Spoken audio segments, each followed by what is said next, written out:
Here are 101 facts about Pablo Escobar, aka the King of Colombian Snow. Number 1. Pablo Escobar dropped out of college because his parents couldn't pay the tuition. His backup plan?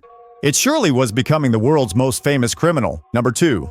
Born in Rio Negro, Colombia, Escobar was the son of a farmer and a schoolteacher. From humble beginnings to a life so extraordinary, Netflix turned it into 2 seasons of pure chaos. Number 3. Escobar's first illegal hustles were selling fake diplomas, forging report cards, smuggling stereo equipment, stealing cars, and, wait for it, even stealing gravestones to resell them. Just imagine explaining that resume to a hiring manager. Number 4. His first arrest came in 1974 for stealing cars. This is the criminal equivalent of dipping your toe in the pool before diving into full-blown narco-terrorism. Number 5.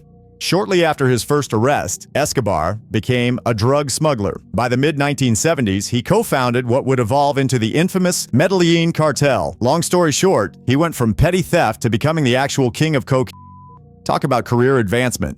Number 6. The rise of Pablo Escobar was a mix of audacity, brutality, and some next-level entrepreneurship. Honestly, it's hard to hate the hustle. Until you remember all the murder and corruption, narco culture is often glorified with riches and power, yet the harm and struggles is often neglected. Number 7. Escobar was making so much money that he spent $2,500 a month on rubber bands. Yes, rubber bands! Imagine being so rich that your stationery budget could cover someone else's annual salary and needed its own line item in bookkeeping. Number 8. Rubber bands were just the beginning. According to Escobar's brother, around 10% of their profits, roughly $2.1 billion a year, was written off. Why? Because rats ate it, the elements destroyed it, or they simply just lost it. That's right. Rats ate more money in a year than most of us will ever see in a lifetime. I guess life really isn't fair. Number 9. Despite being a drug lord, Escobar tried his hand at politics. And by tried, I mean he literally bribed his way into Congress.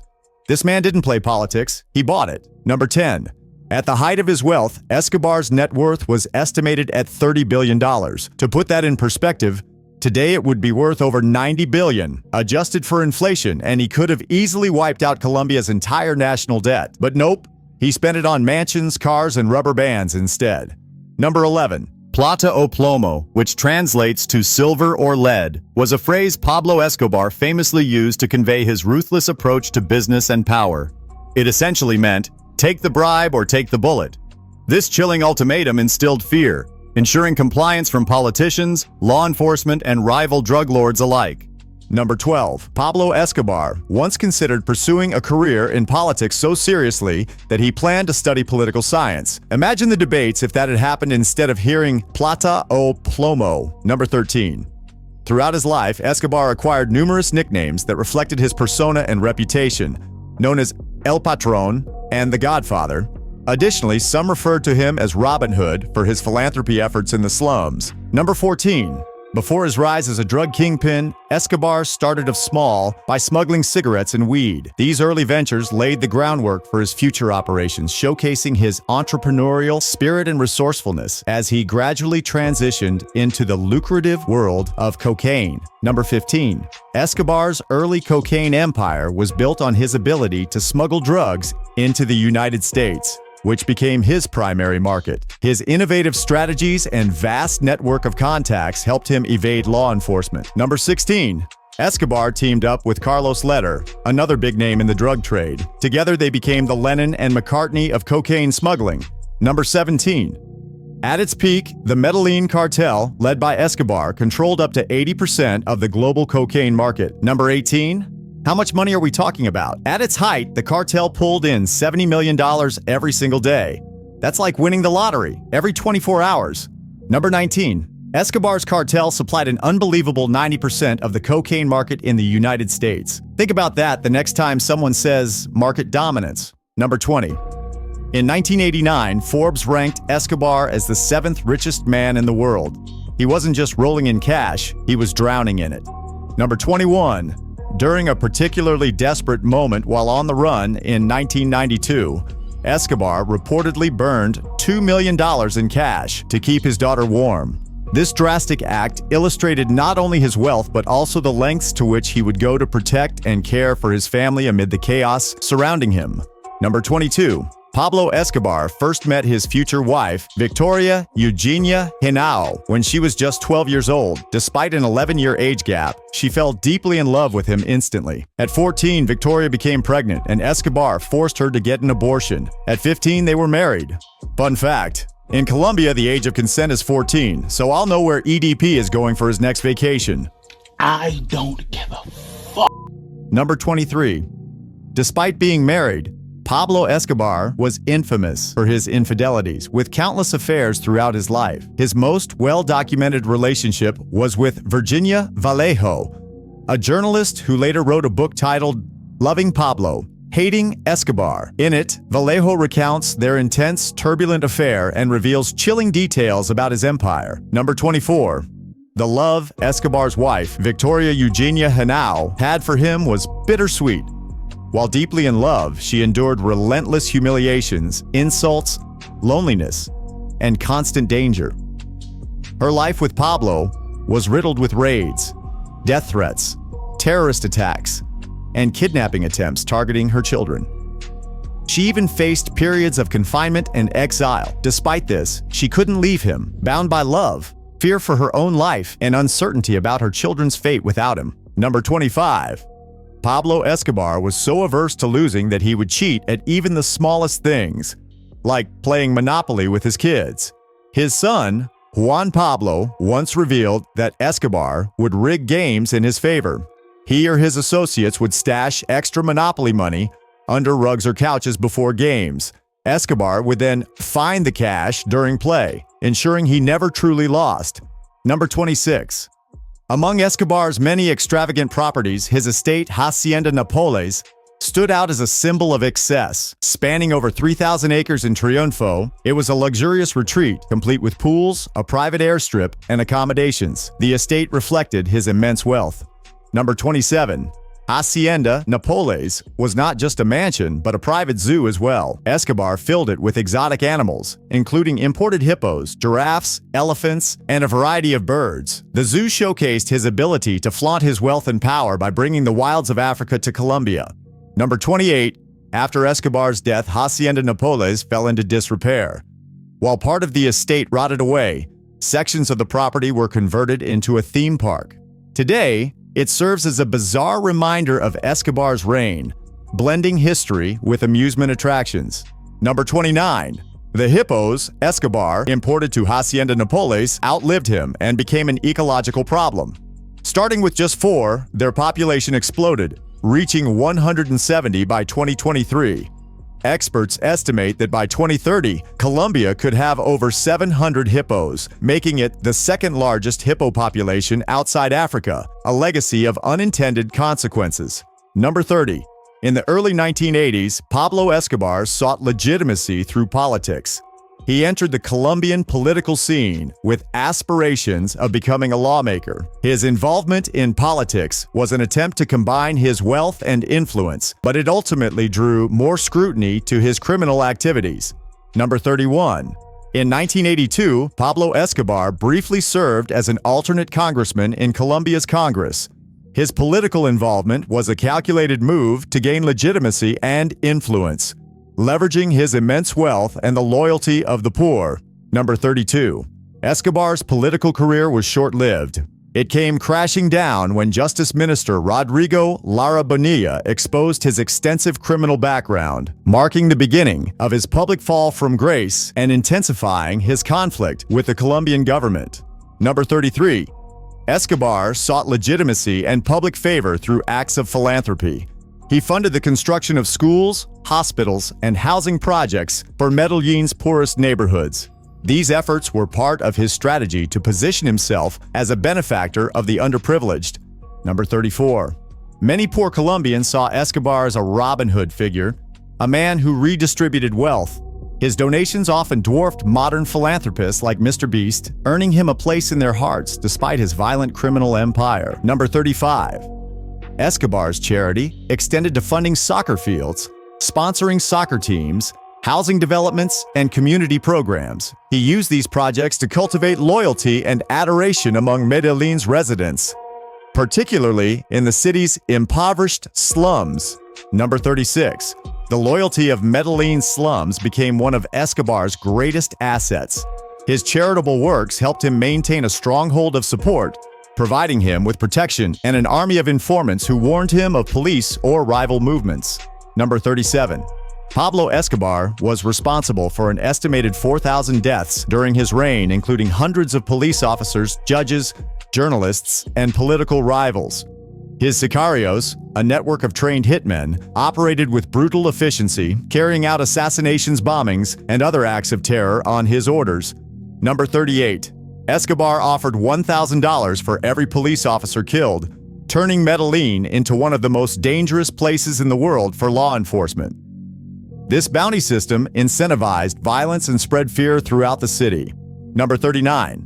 In 1989, Escobar orchestrated the bombing of Avianca Flight 203, which killed all 110 people on board. Number 40.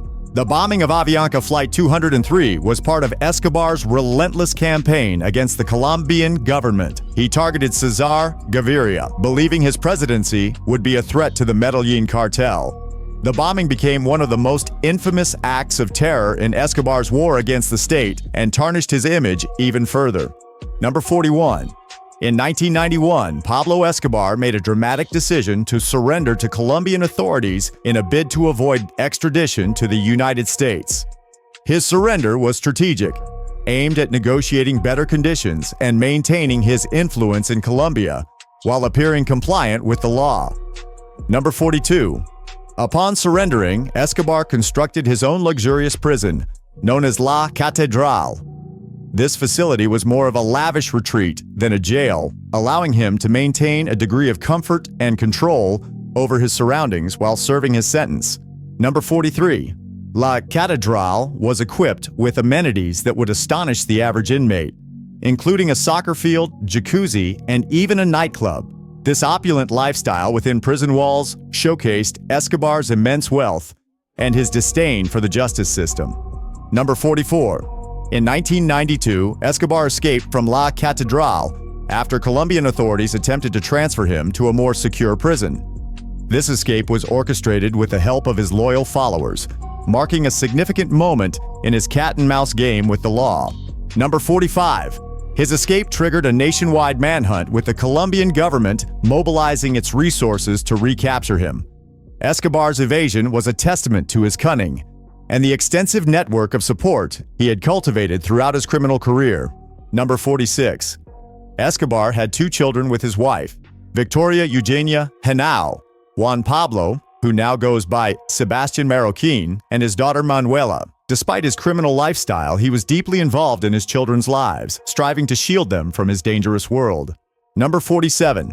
Sebastian Marroquin has written a book about his father's life titled Pablo Escobar, My Father. The book offers a personal perspective on Escobar's legacy, revealing the complexities of their father-son relationship and the impact of Escobar's actions on his family. Number 48. Despite his violent lifestyle, Escobar was known to be a devoted family man.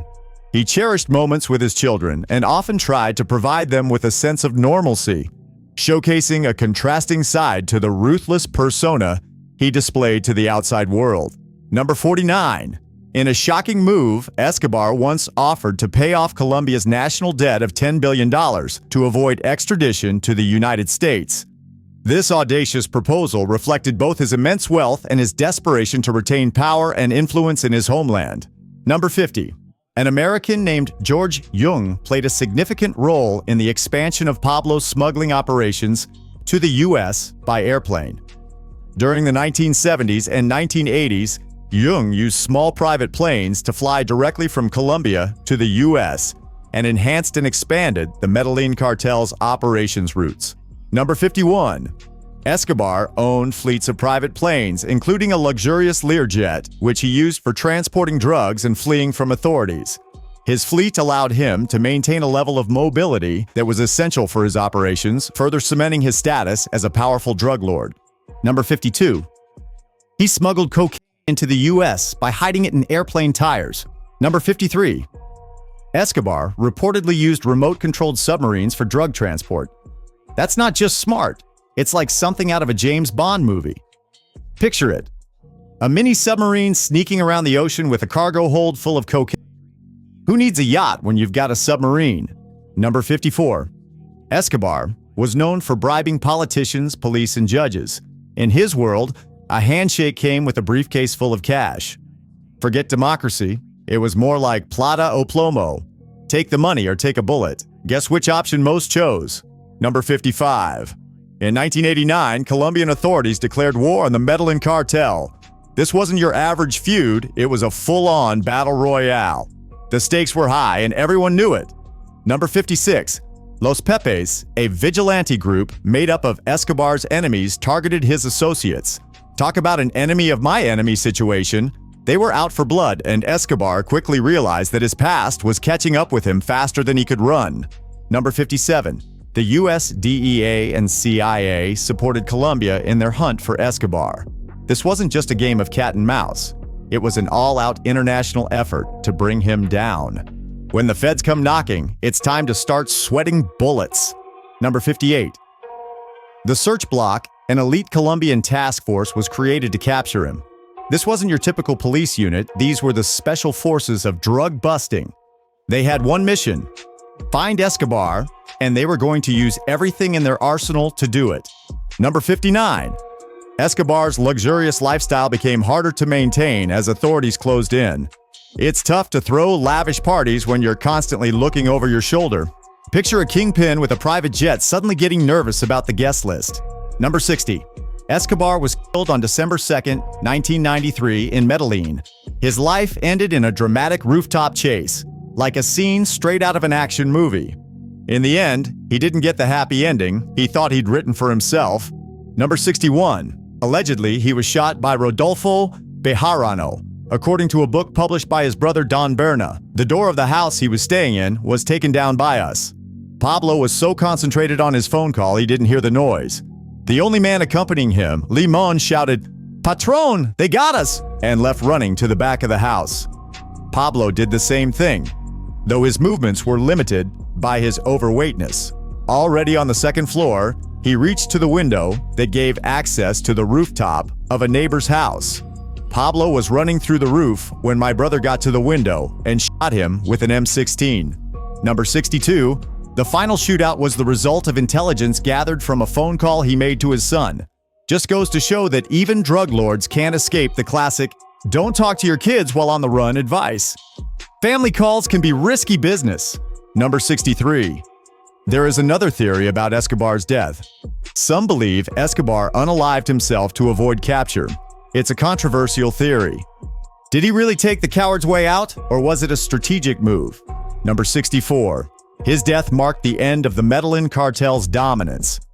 With Escobar gone, it was like the main villain in a movie getting taken down. Sure, new villains popped up, but the kingpin's crown was now up for grabs. Number 65. Pablo Escobar's wealth is still being found. In 2015, farmer Jose Mariela Cartolos stumbled upon a jaw-dropping $600 million buried on his property. While in 2020, Escobar's nephew discovered a staggering $18 million hidden in a plastic bag at his house. Do you think they handed over all that cash or kept a little for themselves? Number 66. Escobar left behind a mixed legacy of fear, admiration, and destruction. Escobar was like the most controversial figure in history. People either loved him or hated him. Some see a villain, others see a misunderstood anti-hero. Classic case of you say potato, I say potato. Number 67. His life inspired countless movies, books, and TV shows like Narcos. Hollywood loves a good anti-hero, and Escobar fits the bill perfectly. Who doesn't want to binge-watch the rise and fall of a drug kingpin? Number 68. Escobar's story serves as a cautionary tale about the dangers of greed and power. It's the classic tale. When you reach for the stars, you might just crash and burn. Remember, kids, money and power don't always equal happiness. Number 69. Escobar is the rock star of the drug world. Everyone wants to tell his story. And with all the glamour and grit, it's no wonder he's a favorite subject in pop culture. Number 70. Even rappers feature his name in their songs. It's official. Escobar's legacy isn't just criminal, it's also cultural. Number 71. Escobar's lifestyle was so over the top that he reportedly had gold-plated guns. Because, why settle for regular weapons when you can have them glimmering like trophies? Just another day in the life of the king of coke. Number 72. He had some serious delusions of grandeur. He even bought a private Caribbean island. You've got to hand it to him. That's one way to escape the authorities. Number 73. In a bizarre twist of events, Escobar once hijacked a plane to distribute propaganda leaflets. Talk about taking spreading the word to new heights.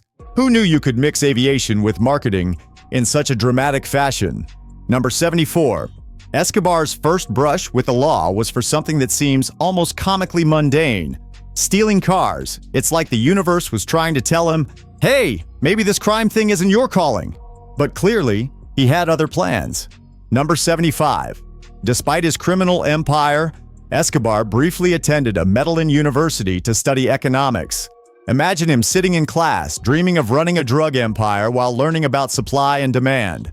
Instead of a student attending class, he should be the professor giving lectures. Number 76. Soccer was one of Escobar's true passions. He even sponsored local teams. While he was busy being a drug lord, he also made sure to kick back and enjoy the beautiful game. Number 77.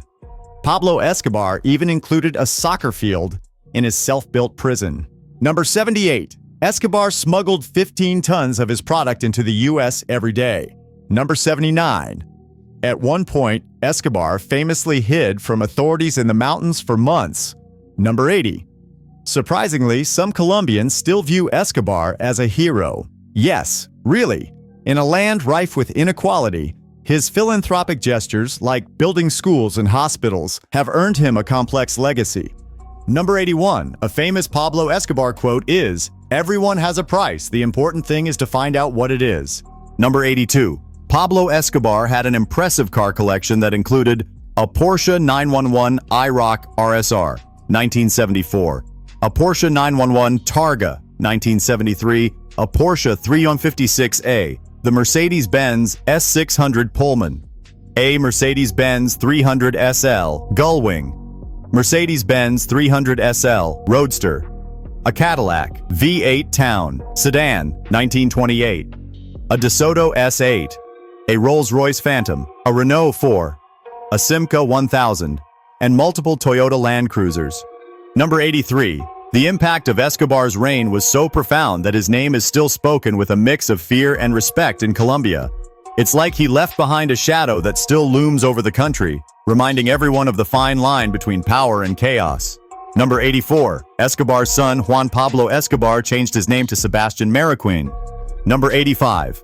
Under Escobar's rule, Medellín transformed into one of the world's most dangerous cities. It's like he turned a vibrant place into a real-life war zone. Number 86. The Medellín Cartel destabilized Colombia's economy and politics. With so much money flowing into the country, it's no wonder that corruption skyrocketed. It's a classic case of money causing more harm than good. Welcome to the drug trade. Number 87. Escobar's reign prompted global anti-drug policies that are still in place today. Thanks to his antics, countries around the world have tightened their laws and cracked down on drug trafficking. Sometimes it takes a villain to spark change, just not the kind anyone hopes for. Number 88. He once financed a failed attempt to free his cousin from jail. I mean, if you're going to go all out, why not throw some cash at a family member? But hey, if you have 30 billion, what's a little failed jailbreak, right? Number 89. Escobar spent some time in Panama plotting his cartel's expansion. Number 90. He was a master of manipulation, using social media before it even existed. Through his network of informants and loyal followers, he controlled the narrative about himself. Imagine a drug lord with a PR team. His public image was meticulously crafted. Number 91.